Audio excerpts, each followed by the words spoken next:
we were talking about the relative evolutionary roles of men and women. This is speculative, obviously. And because our research did indicate, it's tentative research so far, that the SJW sort of equality above all else philosophy is more prevalent among women. It's predicted by the personality factors that are more common among women. So agreeableness and high negative emotion. Primarily agreeableness. But in addition, it's also predicted by being female. And so I've been thinking about that a lot because, well, men are bailing out of the humanities like mad. And pretty much out of the universities except for STEM. The women are moving in like mad. And they're also moving into the political sphere like mad. And this is new, right? We've never had this happen before, and we do not know what the significance of it is. It's only 50 years old. And so we were thinking about this. And so I don't know what you think about this proposition, but imagine that historically speaking, it's something like women were responsible for distribution and men were responsible for production. Something like that. And maybe that's only the case really in the tight confines of the immediate family, but that doesn't matter because that's most of the evolutionary landscape for human beings anyways. What the women did was make sure that everybody got enough. Okay, and that seems to me to be one of the things that's driving, at least in part, the SJW demand for equity and equality. It's like, let's make sure everybody has enough. It's like, well, look, fair enough, you know, I mean, you can't argue with that.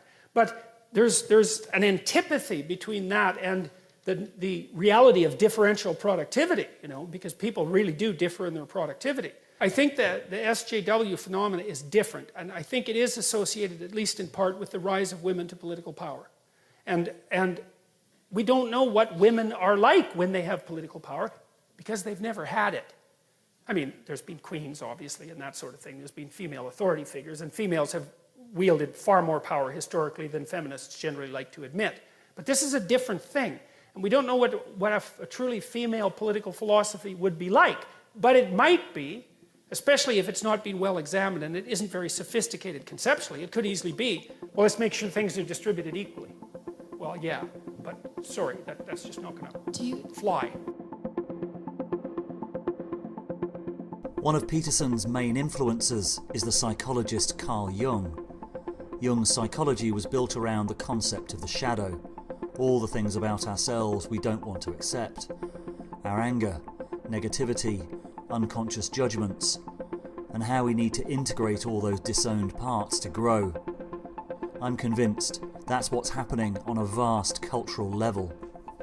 Since leaving Channel 4 News, I've retrained as a counsellor and started leading personal growth workshops for men, and thought a lot about how these unconscious gender dynamics are playing out in the culture. One of the central concepts is Jung's idea of animus and anima possession, how we each have both an inner masculine and feminine essence. In a man, when he's unconsciously possessed by his feminine side, his anima, he becomes withdrawn, moody and reactive. And when a woman is possessed by her male side, the animus, she becomes aggressive and dominating. And how many women are pushed into that by the nature of the modern workplace. The Cathy Newman I know is warm, compassionate, a successful and talented journalist. None of this is criticism of her, just the role she was playing in the interview. I would say technically, and might be interesting for people who are interested in Jungian psychology, if you want to understand what Carl Jung meant by animus possession, which is a very difficult concept, then that interview was a textbook case of having a discussion with someone who is animus possessed. Life has been moving forward for 3.5 billion years, and it moves forward in these patterned manners, like the dominance hierarchy, for example. So let's call that the masculine archetype. It's part of the masculine archetype. In fact, Jung's proclamation was that the female representation of the male, so that's the animus, is the dominance hierarchy. It's the patriarchy. So that's the unconscious archetype, which I think is extremely interesting given what's happened, say, in the women's movement, because that's what's projected onto men. And it can be projected in a very negative way. It doesn't have to be, but it can be. And so an animus-possessed woman treats a man as if he's the manifestation of the tyrannical patriarchy. He's a group. He's the group of men. Yeah, the group of bad men, actually. You watched the Jordan Peterson, Kathy Newman interview. What did you think? Ooh, my whole body contracted, and I felt so sad for womanhood. I felt disappointed, and I could see how the shadow part of womanhood was acting out. I could see how the collective rage was acting through Kathy Newman. And this is what happens, is that when that's unowned, it's projected blindly onto wherever it sticks. And it was very clear that she already had an agenda, and she already had a projection that she was just looking to stick. She was just looking to have that confirmed. So I felt, on behalf of women, I felt sad and disappointed, because we need to have intelligent conversations. And I also want to say that this isn't, even though the specific example is the Kathy Newman Jordan Peterson interview, it's not specific to Kathy Newman. I think the fact that that interview has resonated with so many people, that it's been so popular, shows that actually something archetypal was going on in that interaction. Absolutely. And I think as well, why it's gone viral is a lot of people watching it recognize those dynamics. They're like, I've been in conversations like that. Yeah. I've been in this conversation where nothing I say works, where nothing I say gets through. Yeah. So there's something sort of fundamental about the masculine feminine dynamic that's going on in there. What do you think that is? I think Jordan Peterson, he's every man. Kathy Newman, she's every woman. I can tap into that rage like this. I know it in myself. And women that say they don't, they're just denying it, because it is in the collective. So in that sense, it just highlighted what's there. It's wonderful, because here we really get to look at, why is this so important? Why is it so important to listen to a thinker like Jordan Peterson and take it seriously and say, what can we do with it?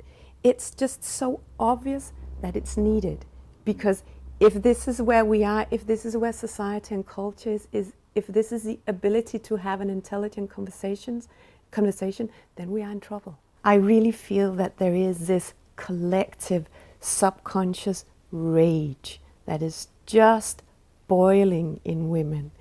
And it's coming up in so many ways. We see in the media, and what's going on is this unowned rage that comes up in many different ways.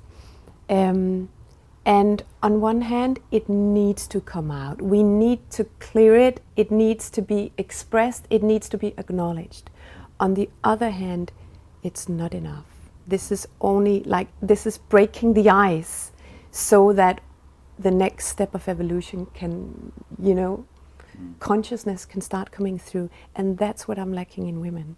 It's really to take responsibility for what we do as women, in our manipulation, in our seduction, in our control.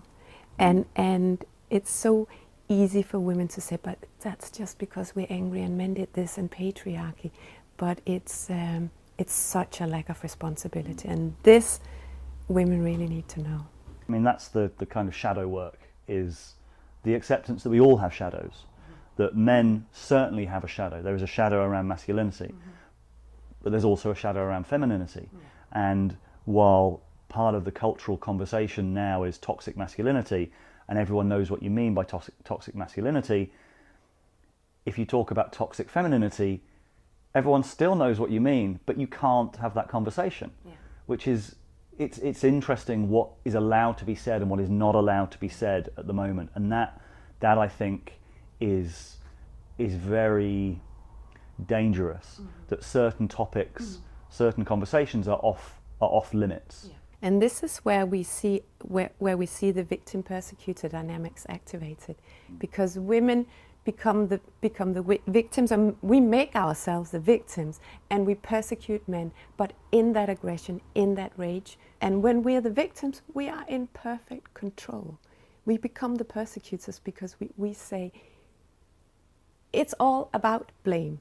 Men did this, and men need to take responsibility, but in that we become the persecutors. And it's also very difficult as well, because one imagines that that combative attitude is something that has served her well in the past, and it's something that she's maybe felt forced into because of the nature of the society that she's operating in. So it's a kind of catch-22 situation for many successful women, because they feel that they're pushed to be more masculine. Yeah. And then when they're more masculine, they get judged for being more masculine. Mm-hmm. It's very sad. And I can see that dynamics being played out, absolutely. But I think the only thing we can do is to take responsibility and say, okay, I'm doing that. Do I really want to compromise my femininity? Do I want to compromise my integrity? Do I want to compromise my gender and play that? Or is there another way that I can be powerful without being aggressive, without playing a power game, but resting in my natural power, resting in my natural dignity, resting in that deep rootedness that we both have in our genders, that when we are at peace with that and when we acknowledge it in ourselves, it's there as a natural thing. And this is the thing. I don't want to make this personal about Cathy Newman, because it's in that potential is in every woman, but it's because we are persecuting our own femininity. What's being played out there, we're doing it to ourselves because we don't trust that it's good enough to be a woman. We don't trust that we can have conversations that come from a felt, embodied perspective. We don't trust that we're connected to truth, because these masculine ways have been very strong, and women have been denying their own power. La revolución necesita de tu ayuda. Deposita, suscríbete, comparte los videos, apórtanos en el Patreon para que podamos seguir luchando por la libertad.